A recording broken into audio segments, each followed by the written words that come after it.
Hi guys, James at Rampant Lion Reviews again for you today with another beer review. For this one we are going to head over to Belgium, and this is one of these beers that I just have never ever got around to reviewing, and if my memory serves me correctly, which I hope it does, I've never actually even tried this beer, which is really weird considering the amount of unusual things that I've reviewed for you guys here on the channel. So for this one we are going to go to Abbé de Leffe, and we're having my first taste of Leffe Blanc. So this one, to state the obvious, is a Belgian style blonde beer, and it comes in at 6.6% ABV. A lot of the other beer tubers that I talk to, like Craig Dean and Harry and all of these people, they kind of describe this one as a nice sort of sessionable Belgian beer, and they do seem to quite enjoy it, but as I say, I've just never ever got around to it. But hopefully it's a nice beer. I'm sure it is if they're recommending it to me, but I hope you guys enjoy my take on this one, and I'm glad that I'm finally getting to review it for you guys here on the channel. So anyway, as is usual with my reviews then, I'll tell you a little bit about the brewery and the Abbey in this case. If you want to get straight to the tasting, just fast forward.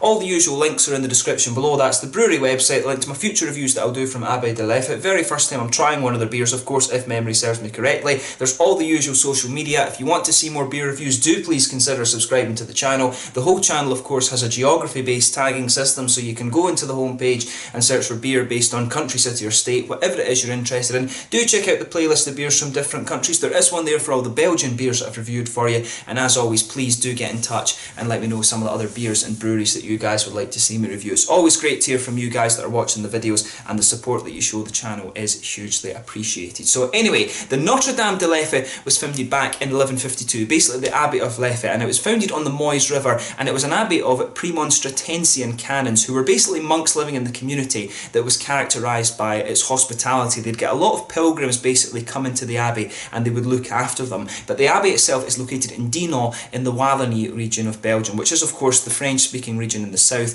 and the town itself is a little bit to the northwest of Rochefort, home of course to one of Belgium's famous Trappist breweries, and a little bit to the southeast of Charleroi, which is probably the closest big city. But in 1240 the monks decided to build a brewery which was intended to provide what they called on the website as healthy and invigorating beverages for the pilgrims. I do really like the way that they put that, but at the time beer was much safer to drink than the local water. You know, there was cholera and all of these kind of waterborne diseases going around and just rampaging through Belgium and France at the time. It was really just crazy that it was healthier to drink the beer, and in fact that's why you did get a lot of the abbeys brewing beer and a lot of these Trappist abbeys starting up. But like many of the abbeys across Europe, it was known to be destroyed by both humans and natural disasters, if you like. So the abbey was actually destroyed by a flood in 1460, and then a fire ripped through the settlement in 1466. The brewery was also damaged by billeted troops in 1735 as well, and during the French Revolution, which was of course where secularization took place, the abbey was closed down in 1794 and the brewery itself was destroyed.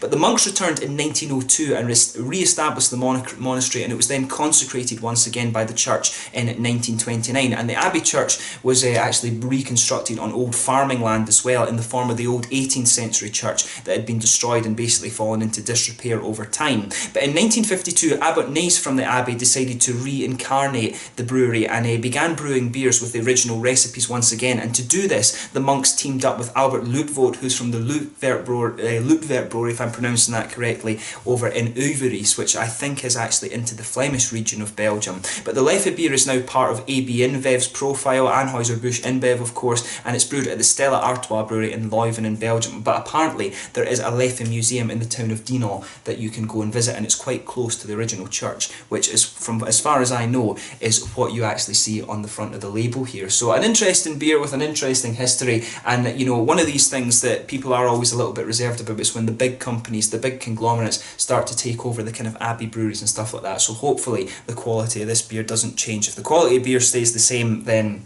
you know, you just have to say that. There's a big whole philosophical argument thing kind of going on in the craft beer community. I can't be bothered with the beer politics. I just like to drink good beer. But they actually do quite a few different beers as well. So just to list the different beers you can get under the Leffe name, there's the Blonde and the Brown, of course, which are the two most common ones. There is the Triple, which is actually the only bottle conditioned one you can get from Leffe. There's the Radius, the Vieille Cuvée, the Neuf, the Ruby, which I didn't know existed until recently. I did see that one fairly recently. And then these these two both have a French name and a Belgian name, a Flemish name, sorry. As we know, Belgium is a kind of dual language company, so you have the Christmas beer, which is called the Noël, and the Kerst beer. You also have the Lent beer, which is called the Printemps or Lente beer, and then you have the Nectar and the Royal as well. So there's about 10 different beers in there that you can try under the Leffe brand name. But as I say, that's all you need to know about the brewery and the beers just now. The links to the brewery website and stuff are in the description below, and you can have a look at those more closely for yourself if you want. But let's get on to the tasting of this beer itself. So I'll just let you have a little look at the artwork of this one. I'm just checking on the camera control that you're seeing that nicely. There you can see at the top here. Here is the Leffe Abbey on the top, the church basically that was reconstructed. As I say, the Abbey was founded back in 1240, which is quite cool. You can see it does have the kind of Belgian beer sort of symbol on the top of this, on the little foil, and it is one of these ones that has the sort of champagne bottle top on it. So let's get it out then and we'll get on with the tasting. I always enjoy these, but you do need to watch with these Belgian beers in terms of carbonation. They can sometimes just explode on you. So I'll try to do this as neatly as possible, but I can't promise anything. Knowing my luck, since I'm filming, this beer will actually just go bang. So yeah, there we are. That's, I think, about as neat as it's going to get. Untwist the twisty thing. This is always one of the fun things. I do like it when you get beers like this that you have to kind of unpack a little bit.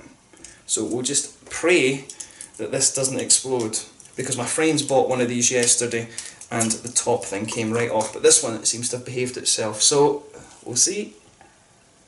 There we are. That one wasn't too bad. Yeah. So let's get it out then and get it into the glass. Nice bit of carbonate, nice bit of carbon dioxide coming out of it, of course, as we open it up. And as you would expect from this beer, it's pouring a nice kind of golden straw colour. So let's just set that down then. So yeah, it's actually a lot clearer than I was expecting. So as you can see, this one's poured.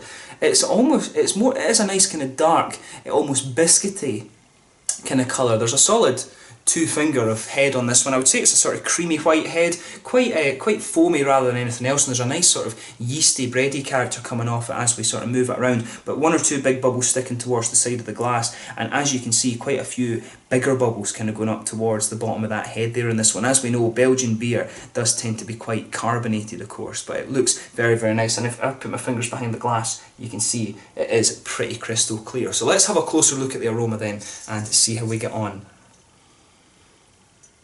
So yeah, with this one, as you'd expect with a Belgian beer, the aroma is quite yeast forward. You've got a nice bit of that kind of Belgian sort of doughy, bready yeast kind of thing going on. You've got a little bit of banana, a little bit of clove, but not too pronounced in this one, I would say. There's a good little bit more of a kind of grainy character going on with this, and maybe even a little bit of a kind of biscuity sweetness. And it's got a sort of grassy floral note as well, which is what you'd expect. The blonde beers from Belgium are always the more kind of sessionable ones, but the blondes and the Tripels do tend to have kind of similar aromas, if you like, just a little bit more pronounced. But yeah, really quite nice smell. This one just smells quite light and quite sessionable, but it's not quite as pronounced an aroma as I was expecting, I'll have to admit.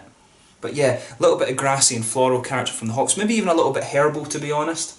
And then you've got a little bit of a kind of citrusy note. But overall, I would say the aroma in this one does lean towards the kind of malty, yeasty sort of thing. It's that bready, doughy character and a little bit of the graininess that's the main component of the aroma here. So as I always say, just take a little bit of time and enjoy the aroma of the beer before you get stuck into it, because that's always half the experience when it comes to things like whiskey, sake and craft beer and all that. But without further ado then, let's get stuck into this one. So this is the Leffe Blonde, one of the kind of famous, legendary sort of Belgian beers, if you like, one of the ones that's most widely available, I guess you would say, from Abbey de Leffe, part of AB InBev, for over in Belgium in Europe. Let's get stuck in. Slange, Skull, Proust, Santé. Cheers.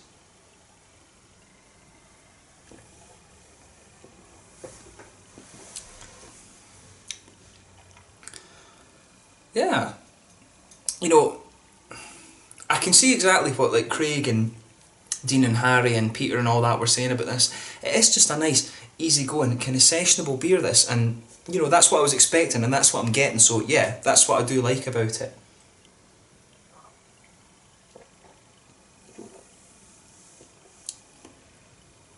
Yeah, I mean, it's just really nice and easy-going. That's the first impression you're going to have of this one.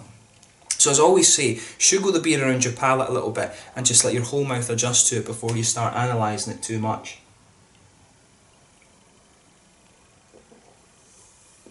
So yeah, The thing I like about this as well is that it does, in comparison to some of the other Belgian blonde beers that I've had, it does have a little bit more of a kind of caramelly or biscuity presence to it, which is quite nice. That's a little bit of a change of pace for me from what I can remember. But it's nicely done this. I said, on the first tasting, I certainly wouldn't hesitate to drink this beer again. I actually bought this beer to take with me to a kind of formal dinner thing that I was having at the university, but they wouldn't let us take our own booze in, so I kept it and decided to review it because that was going to be my first taste of it. And, you know, I don't regret it. I'm really glad that I got to try this one. But yeah, with this beer then, the malt base and the yeasty characters, they just go together really quite nicely. So you've got this nice sort of white bready character that just blankets the middle of your tongue. It's not quite as grainy as I was expecting. I thought from the aroma there would be a good little bit of grainy presence to this one, but you can get some of that nice, thicker, doughy Belgian yeast from it. It's not as prominent as some of the things like Saisons and all of this kind of style, and the Tripels of course as well. It's just got a nice little bit of that. There's a wee bit of a banana that comes out later in the flavour. You can pick up that banana right in the middle of the palate. You can pick up a little bit of the clove sort of spice note kind of starting to push its way through as well. So it does have these kind of typical elements that you'd expect. The thing that's unusual about this one, for me at least, and obviously there will be people out there that are better versed in Belgian beer than I am, but with this one, what I like about this is the sort of caramelly and biscuity character that it has. That as the flavour mellows out, you get this nice almost McVitie's kind of digestive-y flavour right in the middle of your palate, and it sweetens up and becomes even kind of more prominent, if you like. I really do like how that comes out in this one.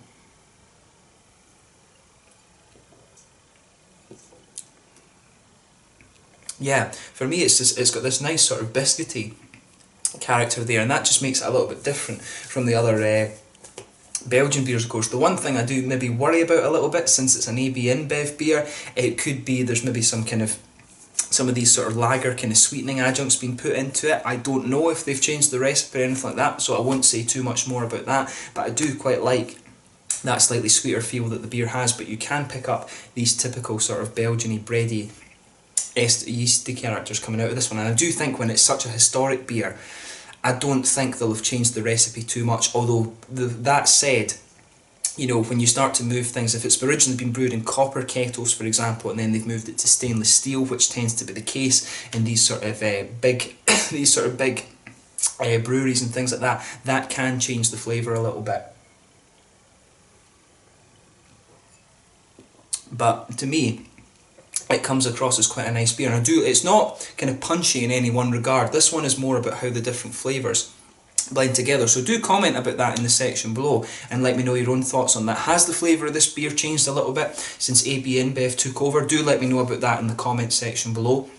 But I quite like how this flavour kind of goes together, but as I say, let me know if it has changed a little bit. In terms of the hoppy side of the beer then, we've talked about the malts and the yeast, which will come out in the middle of your palate. On the hoppy side of things then, with this one, in the back corners of the palate you can pick up a teeny little bit of earthiness. As you come further forward along the sides of the tongue, it starts to get a little bit more floral and kind of grassy. There's a little bit of a herbal quality on the back sides of the tongue as well, which is quite nice, and that it morphs from being earthy to a little bit herbal and then quite floral and aromatic at the front curve of the palate, and then as you go round that very front curve it just gets a little bit lighter and a little bit grassy as well. But everything in this beer, the flavours just kind of blend together really quite nicely, and it's just a nice easy-going sort of sessionable beer this, and that's one of the things I've always found with Belgian beer. In some cases I love the flavours of the beers, I love the big tripels and the quadrupels, those are probably my favourite styles, but you really can only really drink one of those, and for me it's just the kind of the thickness of that sort of bready yeasty character. It really just makes me only able to drink one of them. But having something like this that has those flavours and is just a little bit more sessionable is you know, a really nice concept, because I love these Belgian bready yeasty flavours. I love Belgian IPAs as well, like for example the Belgisk IPA from Håndbryggeri in Norway. That's one of my favourite beers in that style. I do like having that Belgian yeasty presence with just a little bit more kind of sessionability about it. It's great. So for me, this beer does kind of hit the spot. If you just go behind the front curve of the palate then, that's where you'll get these nice kind of fruity esters coming out of it. For me, this one has got a little bit of an almost lemongrassy character to it. It's not quite lemongrass, but it's pushing close to that. It's just got a little bit of that slightly kind of citrusy note. There's almost a little bit of a very slight kind of candied fruit to this one. It's almost got just a little bit of a kind of candied red fruit or something to it, which is quite interesting. It starts off citrusy and then it just mellows out to being almost a kind of sort of sweety flavour, which is quite interesting. I do like that about it. There's a few sort of unusual flavours in this beer. But as I say, the thing that strikes me about this is that it has that nice kind of Belgian yeasty presence to it, but it is just so light and sessionable. So in terms of the mouthfeel of this one then, I would say this is mid-bodied. In terms of a Belgian beer though, it probably is quite light compared to a couple of the other ones that you're going to come across. It's got a nice crisp carbonation to it, so it's ideal for drinking on a hot day, something like that. It's got quite an oily mouthfeel to it, which is interesting. The fact that it's so sessionable, but it does have a little bit more of that oily mouthfeel, is quite a nice touch. And as well, what I would say is that there's a good balance in this one between the sweetness from the malts and the kind of bready characters from the yeast. The yeast does have a little bit of sweetness to it, and they just sort of interact really, really well. There's a little bit of bitterness from the hops, not too much in this case. I would say it's not too high in terms of the IBUs, and there's a little bit of juiciness from the fruit as well. But overall, I would say this beer is a really nice sessionable beer. The thing that struck me about it is that little bit of caramelly presence that it has, which isn't something that you get too often in the lighter Belgian blonde beers like this from my experience, but it works really well for this one. I certainly wouldn't hesitate to drink it again, and I do like the fact that you have this nice Belgian yeasty flavour, but the beer is so sessionable. I think that's a good way to kind of sum this one up. So I'll need to have a go at the brown, and the ruby I can also get in Scotland as well, so I'll need to see if I can have a review of those for you at some point soon. But it's been really nice to have my first taste of the Leffe Blonde. I'm a bit disappointed in myself that it's taken me so long to taste this beer, but you know, good things come to those who wait, as we say. So yeah, a really nice beer, this one. I certainly wouldn't hesitate to drink it again, and I'm a bit sorry that it's taken me so long to do this review. But I hope you guys have enjoyed my take on this beer. Once again, thank you for watching my beer reviews. Until the next time, please like, subscribe, share, all the usual stuff. Let me know your own thoughts on this beer. As I say, let me know if you think the flavour of this one's changed since AB InBev have started brewing it. Let me know your favourite beers from Abeille de Leffe as well, and let me know some other Belgian beers that I should review. Make sure you check out all my usual social media and these things. Make sure you check out my friends in the beer tubing community as well. But thank you for watching, and there will be more Belgian beer reviews for you to come over the next little while. Until the next time, it's Sláinte just now. This was the Leffe Blonde from Abeille de Leffe over in Belgium. Sláinte just now. Prost, santé.